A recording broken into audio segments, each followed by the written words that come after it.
نحمده ونصلي على رسوله الكريم أما بعد أعوذ بالله من الشيطان الرجيم بسم الله الرحمن الرحيم يا أيها الذين آمنوا اتقوا الله وكونوا مع الصادقين صدق الله العظيم. میرے محترم بزرگوں، عزیز دوستو، ہمیشہ کی طرح ماشاءاللہ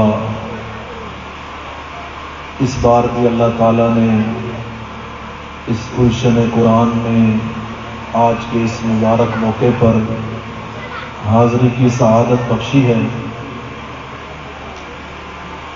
اللہ تعالیٰ کا بڑا فضل خاص ہے. یہ مدارس بہت بڑی نعمت ہے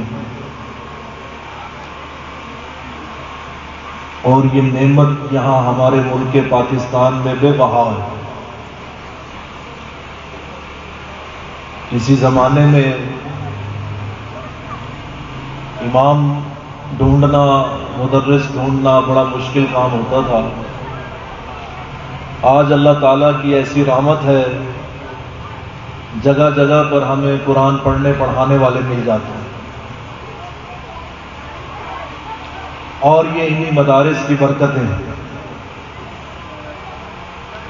آج ہمارے بچے، ہماری یہ نئی نسل ان مدارس میں آتی ہے اور جب یہاں سے قرآن کی تعلیم حاصل کر کے، علم حدیث کی تعلیم حاصل کر کے جب ان مدارس سے نکلتے ہیں تو کوئی ابو حنیفہ بنتا ہے، کوئی ابو یوسف بنتا ہے، کوئی امام غزالی بنتا ہے. یہ مدارس ایسی نعمت ہے اور یہ اللہ تعالیٰ کا بڑا فضل خاص ہے. یہ نعمت اللہ تعالیٰ نے ہمیں عطا فرمائی اور اللہ تعالیٰ فرماتے ہیں کہ تم اس نعمت کا شکر ادا کرو، ہم اس نعمت میں اضافہ فرمائیں. یہ قانون ہے. کوئی بھی نعمت ہے، روحانی ہے، جسمانی ہے، انسان جب دل کی گہرائی سے اس کا شکر ادا کرتا ہے اللہ تعالیٰ اس نعمت میں اضافہ فرما دیتا ہے. اس نعمت کا پہلا شکر کیا ہے کہ ہم اس سے فائدہ اٹھائیں. یہاں پڑھانے والے موجود ہیں، ہم خود بھی قرآن کی تعلیم حاصل کریں، ہم اپنے بچے بچیوں کو بھی قرآن کی تعلیم دلوائیں. یہ اس کا شکر ہے. اگر ہم اغراض کریں، نہ خود متوجہ ہوں، نہ اپنے بچوں کو بچیوں کو اس طرح متوجہ کریں تو ہم ناشکر ہیں، ہم نے اس نعمت کی قدر نہیں کی. اور جب نعمت کی ناقدری کی جائے تو اللہ تعالیٰ اس نعمت کو منتقل فرما دیتے. اس لیے اس نعمت کی قدر کریں. خصوصاً جو اہل علاقہ ہیں انہیں چاہیے کہ اس قرآن کی اس گلشن کی قدر کریں. جنہوں نے قرآن چاک بڑی عمر کے کیوں نہیں ہیں، اگر قرآن مجید میں پڑھنے میں کمزوری ہے تو انہیں بھی چاہیے کہ وہ بھی قرآن پڑھیں. عالمگیر کتنا بڑا بادشاہ تھا. کہتے اس کے بیٹے نے جب قرآن مکمل کیا تو وہ اپنے والد کے پاس گیا. کہا ابا جی آپ کو مبارک ہو، آپ کے پوتے نے قرآن حفظ کر لیا، اس نے قرآن مکمل یاد کر لیا. تو اس کے والد صاحب رونے لگ گئے. کہا ابا جی آپ کو خوشی نہیں ہوئی؟ تھوڑی ایکو کم کرو بھائی، تھوڑی سی کم کرو، بات سمجھ آنی چاہیے. ابا جی آپ کو خوشی نہیں ہوئی؟ آپ رونے لگے ہیں. کہا بیٹا خوش تو بہت ہوں، لیکن میں سوچتا ہوں قیامت کے دن تاج بھی تو تجھے ہی پہنایا جائے گا. تیرا بیٹا ہے، قرآن پڑھ گیا، تاج تجھے بھی پہنایا جائے گا. کہتے والد نے جب یہ بات کی تو عالمگیر کے دل پہ چوٹ لگی. چپ چاپ واپس چلا گیا. بادشاہت کی مصروفیت کے باوجود قرآن کو تھوڑا تھوڑا یاد کرنا شروع کر دیا. آج ہم کہتے ہیں ہمارے پاس وقت نہیں ہے. بھائی موبائل کے لیے تو پورا وقت ہے، فیس بک، یوٹیوب اور الا بلا کے لیے تو سارا وقت ہے. جو قرآن ہے اس کے لیے وقت نہیں ہے.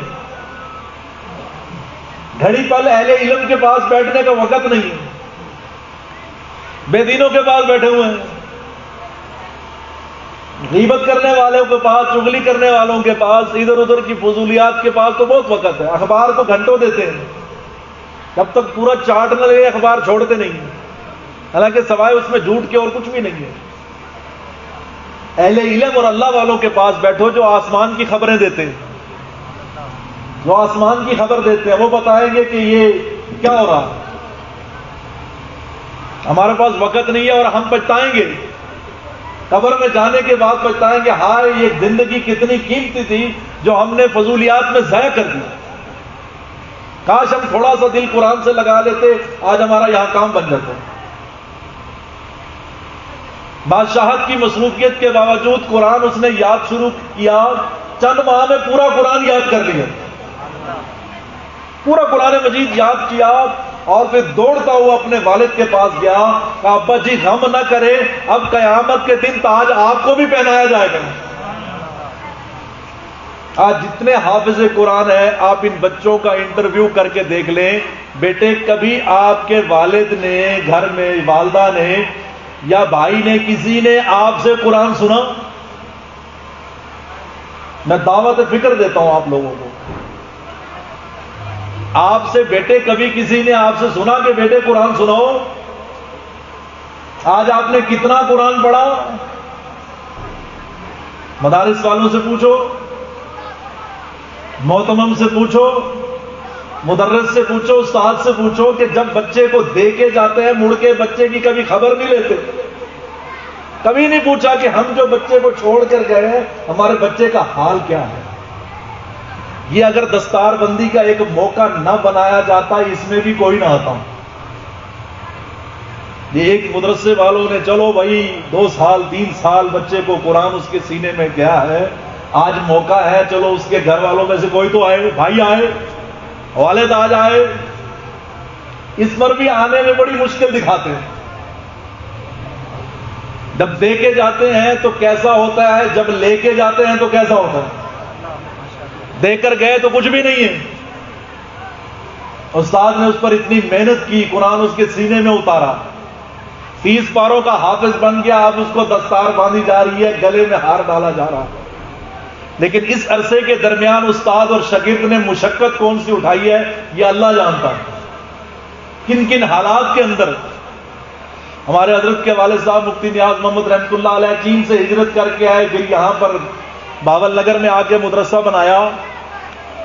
فرمایا کرتے تھے کھانے کو کچھ نہیں ہوتا تھا، شیشم کے درخت کے پتے ابال کے پیتے تھے. یہ حال ہوتا تھا. کن کن حالات سے، مشکلات سے گزر کر ایک قاری قرآن تیار ہوتا ہے. اللہ کا شکر ہے، اللہ کا شکر ہے. قرآن سے بڑھ کر کوئی نعمت نہیں ہے. اور میں اکثر اپنے حافظ بچوں سے کہتا ہوں کہ تم مایوس نہ ہوا کرو.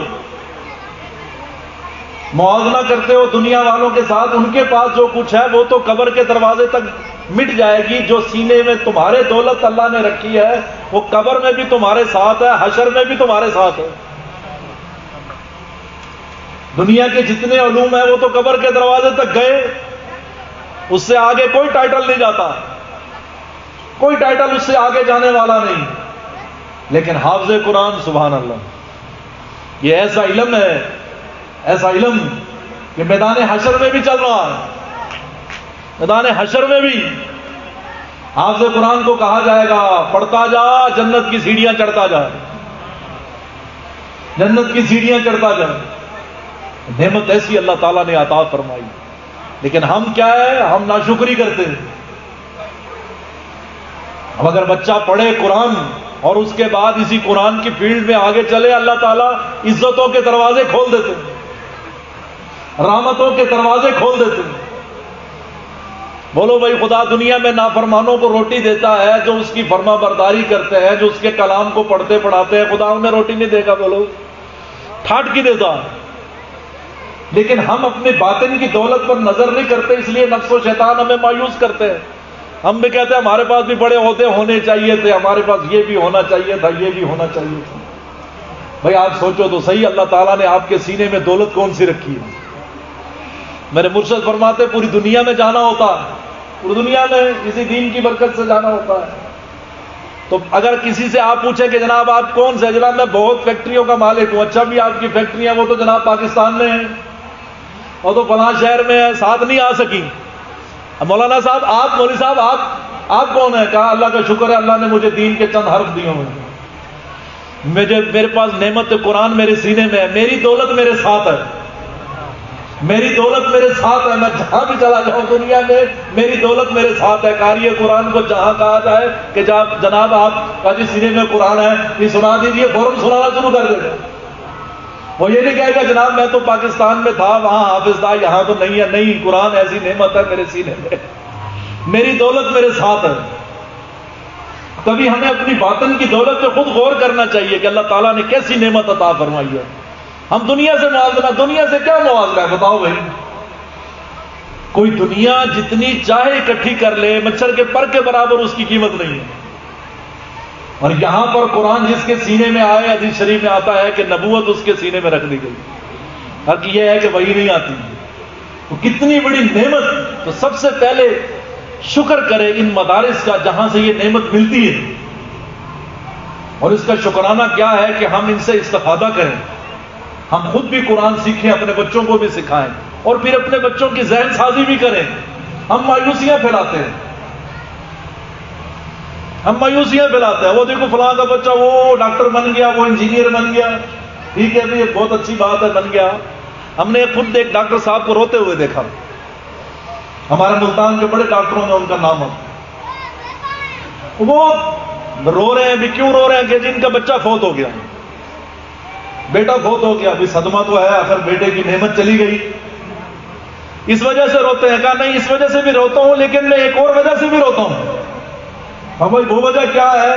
کہا میرا ایک شوق تھا، میری ایک تمنا تھی کہ میں اپنے بیٹے کو ڈاکٹر بناؤں، اور یہ بن بھی گیا. اب بننے کے بعد اچانک موت نے اس کو آ لیا اور یہ دنیا سے چلا گیا. میں یہ سوچتا ہوں کہ اس کے سینے میں صرف اور صرف ڈاکٹری کا ہی سامان تھا. کاش میں نے اسے تھوڑی سی قرآن کی دولت بھی دی ہوتی جو اس کے قبر میں اس کے ساتھ جاتی، اس کے کام آتی. بتاؤ بھی، دنیا کا علم قبر سے چھٹکارا دلا سکتا ہے؟ بولو بھائی. انکار نہیں کرتے ہم دنیا کے علوم کا، لیکن آپ سوچو کہ کیا یہ قبر میں صرف یہی چیز کام دے سکتی ہے؟ ہاں نہیں، اس کے ساتھ اگر دولت قرآن بھی ہو، عمل بھی ہو، تو اس سے کام بنتا ہے. تو اپنے بچوں کو ہم خود مایوس کرتے ہیں، مایوسی پیدا کرتے ہیں. لہذا بہت سارا میرا بھی تھوڑا سا اپنے شیخ کی برکت سے تھوڑا چلنا پھرنا ہوتا ہے. میں دیکھتا ہوں کہ اکثر ہم جو دینی علوم حاصل کرنے والے طلباء ہیں، حفاظ ہیں، جو بھی، اکثر ان میں مایوسی پائی جاتی ہے. ایسے بجھے سے ہوتے. او بھائی بجھے کیا ہو، ہمارا کیا بنے گا؟ کیا بنے گا؟ سرکاری ڈیوٹی ہے تمہاری، تم تو انتخاب شدہ لوگ ہو. بولو بھائی، تمہیں تو اللہ تعالیٰ نے انتخاب کیا ہے اپنے لیے. تم اللہ کا کلام سیکھتے ہو، سکھاتے ہو، پڑھتے ہو، پڑھاتے ہو، تمہاری تو بڑی شان ہے. امام اعظم ابو حنیفہ کی رحم اللہ کی مجلس میں بچہ بیٹھتا تھا. آ کر ایک دن ماں آ گئی، آ کے کان مروڑے کہ تجھے تو بھیجا تھا کام کے لیے، تو یہاں کہاں مولوی کے پاس آ کے بیٹھا؟ جا کوئی کما تھا کہ ہماری دال روٹی چلے. ابو حنیفہ تو ابو حنیفہ تھے. سبحان اللہ، کیا اللہ تعالیٰ نے نوازا تھا ان کو. بہت عجیب ظاہری آنکھ بھی رکھتے تھے، باطن کی آنکھ بھی رکھتے تھے. فوراً فرمایا اماں اسے میری مجلس میں بیٹھا رہنے دے، اسے میری مجلس میں بیٹھا رہنے دے. ایک وقت آئے گا تیرا بیٹا پستے کے گھی کے بنے ہوئے حلوے کھائے گا، پستے کے گھی کے بنے ہوئے حلوے کھائے گا. تو وہ اماں بھی ہنس پڑی، وہ بچہ بھی ہنس پڑا. انہوں نے کہا استاد جی ہمیں تو دال روٹی نہیں ملتی اور آپ فرما رہے ہیں کہ پستے کے گھی کے بنا ہوا حلوہ کھائے گا. یہ استاد جی نے اچھا مذاق کیا ہے. اور بوڑھی اماں کہنے لگی کیا بات کرتے ہو، ہمیں تو کھانا نہیں پورا ملتا، روٹی ہمارے پاس نہیں ہے. انہوں نے کہا نہیں، تیرا جو خرچ ہو اماں تو مجھ سے لے جایا کر، تو اس کو یہاں پڑھنے دے. اللہ اکبر، سبحان اللہ. جی جب ذرا سا انسان سوچے واللہ مدارس کے احسانات سے میں اور آپ باہر نہ نکل سکیں. سوچے تو صحیح، ہم سوچتے نہیں. ہم غیروں سے کہا ہم نے، غیروں سے سنا ہم نے، نہ کچھ اپنوں سے کہا نہ کچھ اپنوں سے سنا. ہمارے پاس وقت ہی نہیں ہے. کبھی آ کر ہم بیٹھے پتہ چلے کہ یہ نظام کیسے چلتا. یہاں سے مجھے ایک بات یاد آ گئی. ہمارے شاہ فضل الرحمان گنج مراد آبادی رحمۃ اللہ علیہ بڑے اللہ والے گزرے. اللہ تعالیٰ جی نقشبندی سلسلے میں بڑی اونچی نسبت تھی، بہت اونچے. ایک مرتبہ کیا دیکھا کہ باہر خانقاہ کے باہر جو گھاس لگی ہوتی تھی تو وہ لوگ اکھاڑ رہے تھے.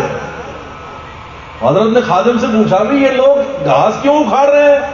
کہ حضرت ان کی ایک سوچ بن چکی، ان کا ایک عقیدہ بن چکا کہ جس گھاس کو آپ کے وضو کا پانی لگا ہوگا اگر اس گھاس کو لوہے سے ملا جائے تو لوہا سونے میں بدل جاتا. یہ اس لیے گھاس اکھاڑ رہے ہیں. اب ہمارے جیسا ہوتا تو خوش ہو جاتا، کہتا چلو کوئی بات نہیں، مشہور ہو رہا ہے تو مشہور ہونے دو، چلو کچھ ہماری واہ واہ بنتی ہے نا، کیونکہ سوشل کا دور ہے، ہر آدمی چمکنا چاہتا ہے. چاہے اندر سے برتن خالی ہو لیکن اوپر سے مانج کے رکھو، مانج کے، چاہے اندر کچھ بھی نہ ہو. اللہ معاف فرمائے، اللہ ایسی 2 نمبری سے ہماری حفاظت فرمائے. یہ نہیں کہ ظاہر کچھ ہو اور باطن کچھ ہو. تو 2 نمبر ہوتا تو بڑا خوش ہوتا، واہ بھائی واہ بہت اچھا، بلکہ میری اور مشہوری کرو اور بات اس بات کو پھیلا دو. نہیں ہے، سچے اللہ والوں کی بات کچھ اور ہوتی ہے. اللہ اکبر. آ بھر کے فرمایا آ، انہیں چاہیے میرے پاس آئے. یہ میرے پاس کیوں نہیں آتے؟ میں خود انہیں سونے کا بنا دوں. میرے پاس کیوں نہیں آتے؟ میں خود انہیں سونے کا بنا دوں. یعنی ان کے سینے میں کوئی نعمت قرآن دے دوں سونے سے بڑھ کر. یہی شاہ فضل الرحمان گنج مراد آبادی رحمۃ اللہ علیہ کے پاس اطلاع پہنچی کہ گورنر آپ سے ملاقات چاہتا ہے. اس گورنر کو کوئی جلدی بیماری تھی تو کسی نے کہا کہ بھائی تو دعا کرا، دعا سے ہی جائے گی. جلد کی بیماری ایسی ہے، دعاؤں سے جاتی ہے. دعا کراؤ. تو وہ تھا تو انگریز، لیکن وہ بھی سوچ کو رکھتے تھے بھی دعا مل جائے تو کام بن جائے گا. تو اس نے اطلاع بھجوا دی کہ میں آ رہا ہوں. اب جس دن آنا تھا حضرت کو یاد ہی نہ رہا. اللہ والوں کو تو اللہ کے ساتھ لو لگی ہوتی ہے، دنیا کے ان کو یاد ہی نہیں رہتے. اچانک آ گیا اور وہ اکیلے تو چلتے نہیں ہیں، میم بھی ان کے ساتھ ہوتی ہے. انگریز اکیلا نہیں چلتا، میم کے ساتھ ہی چلتا ہے. تو خادم دوڑا ہونے کا جی وہ گورنر صاحب آ گئے، میم بھی ساتھ ہے. دیکھو بھائی ہمارے پاس تو یہاں تو کوئی بیٹھنے کا نظام نہیں ہے، ہم تو درویش ہیں، یہ بوریا یہ چٹائی بچھی ہوئی ہے. انہوں نے کہا جی وہ تو پینٹ شرٹ کسے ہوئے ہیں، وہ تو بیٹھ نہیں سکتے نیچے. پھر کیا کرے؟ کرسی میز. انہیں بھی کرسیاں کہاں سے لائیں؟ اس زمانے میں کرسی. اللہ اکبر. وہ تو پھر کیا کریں؟ کہا بھائی انگریز تو کھڑا رہے کوئی بات نہیں ہے، لیکن میم کا اکرام ضروری ہے. ایسا کرو جو خانقاہ میں پانی کا گھڑا رکھا ہے پانی پودوں میں گرا دو، گھڑا مونڈا کر دو، یہ گھڑے کی کرسی بنا دو، میم اس پہ بیٹھ جائے گی. چلو میم بیٹھ گئی. انگریز آ گیا. یہاں کیسے آیا ہو؟ کہا جی میں دعا کرانے کے لیے آیا ہوں، مجھے بہت سخت جلد کی تکلیف ہے، کوئی دوا مجھ پر اثر نہیں کرتی، آپ دعا فرما دیجیے. اللہ والوں کے دل تو ساروں کے لیے ہوتے ہیں، محبتیں ہوتی ہیں. وہ مخلوق کو خالق کی نظر سے دیکھتے ہیں، یہ بھی اسی کی مخلوق ہے. انہوں نے دعا کے لیے ہاتھ اٹھا دیے، اللہ اس کو شفا دے دے. اب جب دعا مکمل ہوگی تو اس نے شاہ فضل الرحمان گنج مراد آبادی سے ایک سوال کیا. کہا جی یہ بزرگوں میں یہ پوچھتا ہوں، یہ جو اتنا سارا لمبا چوڑا نظام ہے یہ چلتا کیسے ہے؟ بات بڑی بریک سی ہے سمجھنے کی. اور یہ نظام چلتا کیسے ہے؟ حضرت کو غصہ آ گیا. انہوں نے کہا دوبارہ نہیں آنا، سارے سوال تو نے آج ہی کرنے ہیں، دوبارہ نہیں آنا. انہوں نے جی ڈانٹ دیا اس کو. وہ چپ کر کے چلا گیا. یہ ہیبت حق ہے. یاد رکھو دوستو، جس کے دل میں جتنی اللہ تعالیٰ کی عظمت محبت ہوتی ہے اور عظمت ہوتی ہے، صرف محبت نہیں عظمت بھی ہوتی ہے کہ وہ ذات بہت بڑی ہے، تو اس کے کلام میں بھی وہی چیز اسی کا اثر ہوتا ہے. آج جو باطل کے سامنے ہم جھک جاتے ہیں اس کی وجہ یہ ہے کہ ہمارے دل میں اللہ کی عظمت نہیں ہے، اس ذات کی عظمت نہیں ہے کہ وہ ذات کتنی بڑی ذات ہے. ورنہ ایک فقیر راستے میں بیٹھا تھا، سپاہی دوڑے دوڑے آیا، چلو چلو راستہ چھوڑو. انہوں نے کہا کیوں راستہ چھوڑوں؟ کہا بادشاہ آ رہا ہے، تم بادشاہ کے راستے میں بیٹھے، اس کی سواری آ رہی ہے، راستہ چھوڑ دو، بادشاہ آ رہا ہے. فقیر نے مسکرا کے کہا کون سا بادشاہ؟ میں خود بادشاہ ہوں. کون سا بادشاہ؟ میں خود بادشاہ ہوں. وہ سپاہی انہیں کو دسو بیٹھا فٹ پاتھ پہ تو کہتا میں خود بادشاہ. اتنے میں بادشاہ نے دیکھا بھی یہ فقیر میرا راستہ نہیں چھوڑتا اور اس کو سپاہی کہہ بھی رہی ہے پھر بھی نہیں چھوڑتا, تو بادشاہ خود اتر کے چلا گیا. انہوں نے کہا فقیر کل ہمارے راستے سے ہٹ, تجھے پتا نہیں میں بادشاہ ہوں؟ فقیر نے ایسے نگاہ ڈالی, انہوں نے کہا تو کون سا بادشاہ ہے؟ وہ بادشاہ میرے دل میں ہے, میں خود بادشاہ ہوں. تیری بادشاہ تو 2-4 دنوں کی ہے اور 2-4 سپاہیوں کو اپنے ساتھ شامل کر کے تو اپنے آپ کو بادشاہ سمجھتا ہے. ارے میں خود بادشاہ ہوں, کیونکہ بادشاہوں کو بادشاہ دینے والا اللہ میرے دل میں ہے, میں خود بادشاہ ہوں. اسی کو اللہ والے فرمایا کرتے تھے ہم کو مٹا سکے یہ زمانے میں دم نہیں, ارے ہم سے ہے زمانہ, زمانے سے ہم نہیں. اللہ کی برکت سے تو نظام چل رہا ہے. جس دن اللہ والے نہیں ہوں گے تو اللہ نظام کو لپیٹ دیں گے ساری کائنات کو. انہوں نے کہا دوبارہ نہیں آنا, سارے سوال کرتا ہے, وہ ڈر گیا. آج ہم ڈر جاتے ہیں کیونکہ ہمارے دل میں اللہ کی عظمت نہیں ہے, اس کے دین کی عظمت نہیں ہے. ہم پڑھتے پڑھاتے ہیں لیکن عظمت میں کمی ہے. بھائی اللہ تعالیٰ کا کلام شاہی کلام کے آپ چنے ہوئے لوگ ہیں, پڑھنے والا بھی پڑھانے والا بھی بادشاہ ہے. بولو بھائی کلام حقیقی اللہ کا کلام ہے, معمولی بات ہے. حالانکہ کتنا بڑا ظالم انسان تھا, مدرسوں کے ساتھ کیا اس نے کیا, کتابیں ساری اس نے دریا میں ڈال دی, ڈھیر لگ گئے, دریا پر کتابوں کا پل بن گیا جس پر اس کے گھوڑے گزر کے جاتے تھے. کھوپڑیوں کا مینار کھڑا کر دیا اور کہا میں نے جہاں جہاں بھی وہ آسمان والے کا جو نام لیتے تھے ان ساروں کو میں نے ختم کر دیا. اور دیکھو کھوپڑیوں کا مینار بنا رکھا ہے اور بڑا تکبر کے ساتھ. اتنے میں اس کے کان میں ایک بچے کی آواز ہے جو سورۃ فاتحہ کی تلاوت کرتا تھا.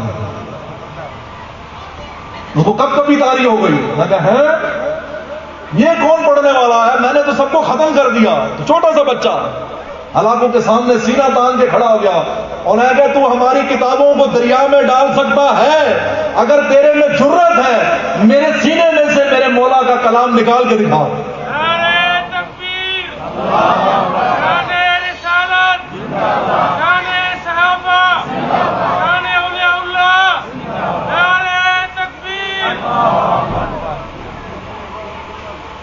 میرے ہمارے سینے میں سے قرآن کو نکال کے دکھا. آج یہ جتنے ہم پر ڈنڈا لہراتے ہیں ان کے پاس کوئی چیز ہے؟ ہمارے پیچھے کیوں پڑے رہتے ہیں؟ اس لیے وہ کہتے ہیں ان کے پاس سارا اصلی مال انہی کے پاس ہے. سارا اصلی مال, ہمیں اپنی قیمت کا احساس نہیں. وہ کہنے لگے جاؤ, وہ ڈر گیا انگریز, انہیں کو میں معافی چاہتا ہوں, ویسے ہی میرے منہ سے بات نکل گئی. خیر وہ دعا کرا کے چلا گیا, اللہ تعالیٰ نے اسے شفا دے دی. آج بعض ایسے ہیں, مجھے ایک میرے شیخ سے کسی نے کہا, بلکہ میرے شیخ عارف باللہ شیخ الحدیث حضرت مولانا شاہ جلیل احمد اخون صاحب دامت برکاتہم العالیہ نے بڑی ایک خوبصورت بات سنائی. ایک آدمی کہنے لگا یہ جو آپ پڑھ کے پھونک مارتے ہیں اس سے کیا ہوتا ہے؟ اس سے کیا ہوتا ہے؟ یہ وہ جی دم کر دو, جی دم کر دو, جی مولوی صاحب نے پھونک مار دی, اس سے کیا ہوتا ہے؟ سوال کیا کسی مولانا صاحب سے, صوفی صاحب سے سوال کیا تو انہوں نے فوراً جواب دیا, کہا تو بڑا بیوقوف آدمی ہے. وہ سوال کرنے والے سے کہا تو بڑا نالائق اور بڑا بیوقوف آدمی ہے, تو فوراً اس کے چہرے کا رنگ بدل گیا, فوراً اس کے چہرے کا رنگ بدل گیا. میں نے کہا جناب یہ کوئی بات کرنے کا طریقہ ہے؟ اور میں نے آپ سے کیا کہا؟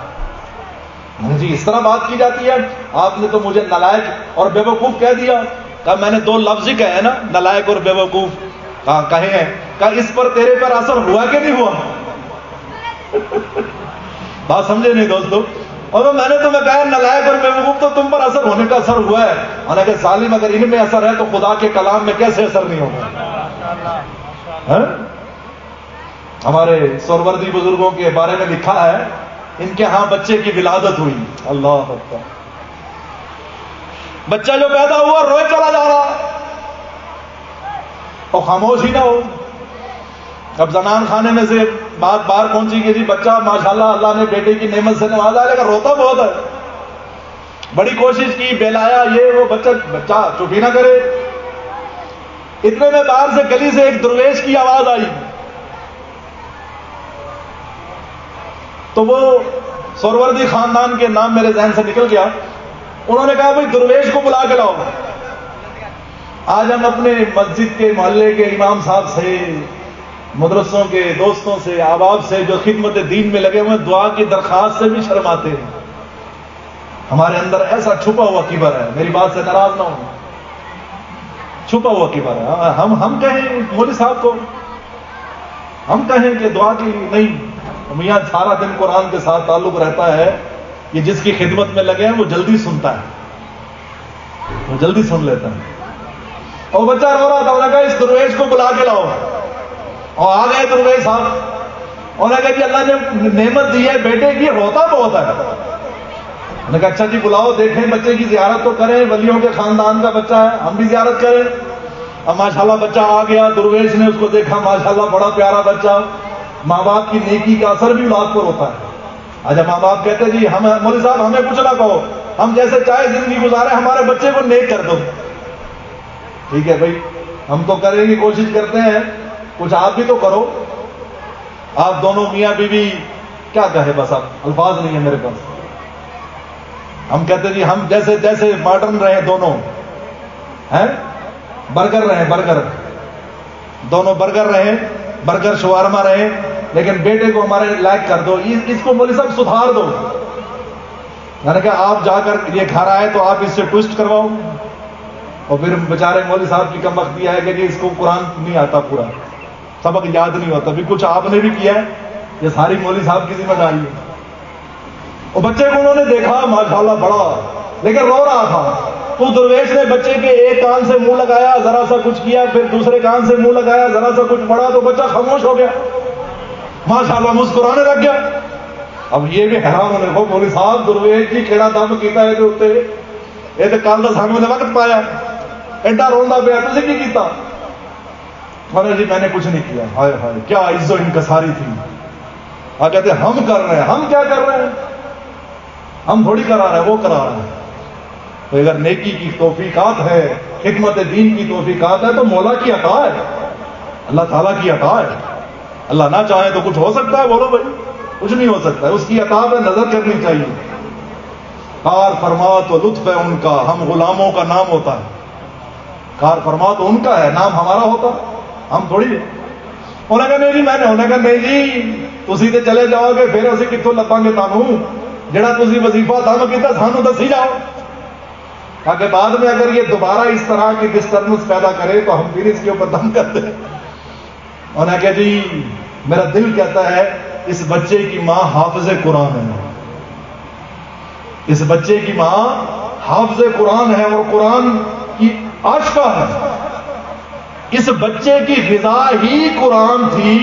جب یہ پیدا ہوا تو ماں ناپاک ہو گئی، ماں نے قرآن کو مؤخر کر دیا. جب بچے کو قرآن کا نور اور غذا نہ ملی تو رونے لگ گیا. میں نے جیسے ہی اس کے کانوں میں تھوڑی سی قرآن کی تلاوت کی، بچہ اپنی غذا ملتے ہی مسکرا اٹھا، مسکرا اٹھا. آج ہم نے اپنی روح کو بڑا بے رونق کیا ہوا ہے. ہماری روح بے رونق ہے، کیونکہ روح کی غذا اللہ تعالیٰ نے قرآن بنائی، اور قرآن سے ہمارا کوئی تعلق ہی نہیں. ابھی آپ کسی حافظ سے پوچھ لیں جناب آپ جی بات تھوڑا سا کبھی کبھی پڑھتا ہوں، اللہ اکبر، حافظ ہو اور وہ کہے کہ میں قرآن کبھی کبھی پڑھتا ہوں. رمضان آیا تو کچھ جاگ گئے، ورنہ پورا رمضان سو کے گزارا. بڑی خسارے کی بات ہے. ہمارے شاہ عبد الغنی پھول پوری رحمت اللہ علیہ روزانہ 15 پارے تلاوت فرما لیتے تھے. اور ہمارے حضرت کے والد صاحب مفتی نیاز محمد رحمت اللہ علیہ کا یہ معمول تھا، روزانہ 10 پارے قرآن کی تلاوت فرماتے تھے. ہر تیسرے دن ختم قرآن ہوتا تھا اور دعا میں سب کو شامل فرماتے تھے. سبحان اللہ. تو وہ کہنے لگا جی ٹھیک ہے جی، اس کو اللہ تعالیٰ نے شفا دے دی. اب دوبارہ آیا بڑا شکریہ ادا کرنے کے لیے، اور ہدیہ بھی لے کر آیا. آ کر حضرت کو رکھا. اب دوبارہ وہی معمول تھا، کرسی تو تھی نہیں، لہٰذا اسی طرح دوبارہ گھڑا جو ہے وہ خالی کر کے مدعا کر دیا گیا، بیٹھو. اب اس انگریز نے آ کر ہدیہ پیش کیا اور پیسے حضرت کو دینے لگا تگڑا ہدیہ تھا، لو جی قبول کرو. حضرت نے ڈانٹ دیا چلو پیچھے ہو جاؤ. کل نلائق کہنے کا ہمیں دنیا دار سمجھا، کل لے جا یہاں سے. انہوں نے کہا نہیں حضرت اب میں معافی چاہتا ہوں، پاؤں پڑ گیا. کہا جی آپ کی بڑی مہربانی ہوگی، آپ کی دعا کے صدقے اللہ نے مجھے شفا دے دی، میں اس جلد کے مرض سے میرا مرض دور ہو گیا، میں خوش ہو گیا، آپ مہربانی فرمائے میرا ہدیہ قبول کریں. پاؤں پڑ گیا. اچھا چلو رکھو، رکھ دو. وہ تم نے پچھلی مرتبہ ایک سوال کیا تھا کہ نظام کیسے چلتا ہے، کہا جی حضرت معافی دے دو، وہ تو ویسے بات کر. نہیں دوبارہ کرو، وہ سوال دوبارہ کرو، وہ ایک دفعہ دوبارہ ذرا سوال کرو. کہا جی ہاں جی میں نے پوچھا تھا یہ اتنا لمبا چوڑا نظام چلتا کیسے ہے. کہا سن تیرے جیسے آتے ہیں، پاؤں بھی پکڑتے ہیں، مال بھی دے کے جاتے ہیں. اب انسان اللہ کے خزانوں پہ نظر رکھتا ہے، اللہ تعالیٰ ایسے اسباب پیدا فرما دیتے ہیں. لیکن ہمیں بھی چاہیے کہ ہم بھی پیچھے نہ رہیں، ہم بھی پیچھے نہ رہیں. ہمیں بھی تو آخرت چاہیے. بولو بھائی دوستو، ہمیں بھی آخرت چاہیے. ہمیں چاہیے، بس یہ بات سنا کے بات ختم کرتا ہوں، ہمیں چاہیے کہ ہم اس چڑیا کی طرح بنے. جب حضرت ابراہیم علیہ السلام کو آگ میں ڈالا گیا، کتنی بڑی آگ تھی، اور ایک چڑیا چونچ میں پانی لے کر آتی تھی اور آگ پہ گراتی تھی، پھر جاتی پھر پانی لے کر آتی پھر آگ پہ گراتی. تو کسی نے پوچھا کہ بھی چڑیا تو اتنی چھوٹی سی ہے، پھر تیری چونچ اتنی چھوٹی، اس میں ایک قطرہ پانی کا، یہ اتنی بڑی نمرود کی آگ کیا بجھنے والی ہے؟ بجھنے والی ہے؟ کہا ہاں میں جانتی ہوں بجھنے والی تو نہیں، لیکن میں ڈرتی ہوں، میں سوچتی ہوں اگر کل آخرت میں اللہ نے مجھ سے پوچھا چڑیا میرا خلیل آگ میں تھا، تو نے اس کے لیے کیا کیا، تو نے اس کے لیے کیا کیا، تو میں بس جو مجھ سے ہو سکتا ہے میں اتنی کوشش ضرور کرتی ہوں. میرے دوستو، اللہ تعالیٰ کل قیامت میں سوال کریں، جب دین کو مٹانے کے لیے زور لگا رہے تھے، اے ایمان والو تم نے بچانے کے لیے کیا کیا، تو ہمارے پاس کیا جواب ہوگا؟ نہ ہم پڑھنے پر مائل ہیں، نہ پڑھانے پر مائل ہیں، نہ معاونت پہ مائل ہیں. ہمارا حال تو اس، معذرت کے ساتھ کہتا ہوں سب نہیں ہے لیکن کچھ ہے شامل، وہ اس کوڑ کرلے کی طرح ہے کہ جو بھاگ کے آتا تھا اور اس آگ کو پھونک مارتا تھا، حالانکہ اس کی پھونک سے آگ بڑھنے والی نہیں تھی، لیکن قیامت تک کے لیے اس کے لیے یہ ایک مثال بن گئی. آپ نے فرمایا اس کو ایک ضرب میں مارو 10 نیکیاں ملتی ہیں، ایک ضرب میں اس کو مار دو 10 نیکیاں ملتی ہیں. کیا کہا یہ وہ تھا کہ یہ وہ ہے یہ کہ آگ بڑھانے کے لیے پھونک مارا کرتا تھا، حالانکہ یہ دین کا گلشن یہ کسی کی باتوں سے جانے والا نہیں، اس نے قیامت تک کے لیے رہنا ہے. لیکن میں اور آپ پیچھے نہ رہیں، ہمیں چاہیے کہ ہم اس کو مضبوط کریں، ہم مضبوط کریں اور اس نعمت کا شکر ادا کریں. اس نعمت کا شکر کیا ہے کہ استفادہ کریں، دور دور نہ رہیں، قریب رہیں، باہمی مشاورت میں شامل ہوا کریں، مالی معاملات میں مشاورت میں شامل ہوا کریں. دعا کرنا بھی فائدہ مند ہے، دعا کرنے پر بھی اجر ہے، دعا سے بھی ہم گھبراتے ہیں. وہ بھائی چلنا تو خدا کے خزانوں سے چل رہا ہے، میرے اور آپ سے نہیں چلنا، ہم دعا میں تو شامل ہو سکتے ہیں. بولو دوستو. امام اعظم دوبارہ بات یاد آ گئی، میں کہا استاد جی یہاں تو کھانے کو کچھ نہیں ہے، آپ کہتے ہیں پستے کے گھی کے بنے ہوئے حلوے کھائے گا. خیر امام اعظم ابو حنیفہ اس کی ماں کو وہ بچے کو بیٹھرانے دیا اور اس کی اماں کو کبھی کبھی کچھ بھجوا دیا کرتے تھے، چلو گھر کا نظام چلتا رہے. یہی بچہ بڑا ہو کر امام یوسف بنا. امام یوسف فرماتے کہ میں ایک دن جمعے سے فارغ ہوا تو میرے پاس پیغام آیا کہ بادشاہ آپ کو بلاتے ہیں، آج آپ کی دعوت بادشاہ کے پاس ہے. امام صاحب فرماتے جب میں بادشاہ کے دسترخوان پہ پہنچا تو جس طرح بادشاہ کا دسترخوان ہوتا ہے وہ لگ گیا. جب اس دسترخوان کے آخر پہ ایک بڑی خاص چیز لائی گئی تو بادشاہ کہنے لگا امام صاحب یہ جو چیز آج آئی ہے یہ ہم بادشاہوں کو بھی کبھی کبھی نصیب ہوتی ہے، آج یہ تیار ہوئی تو ہمارا دل چاہا کہ آپ کو بھی اس میں شامل کریں. تو امام صاحب فرماتے بادشاہ یہ کیا ہے؟ جب اس کو ہٹایا گیا تو دیکھا اس کے نیچے پستے کے گھی کے بنا ہوا حلوہ ہو رہا.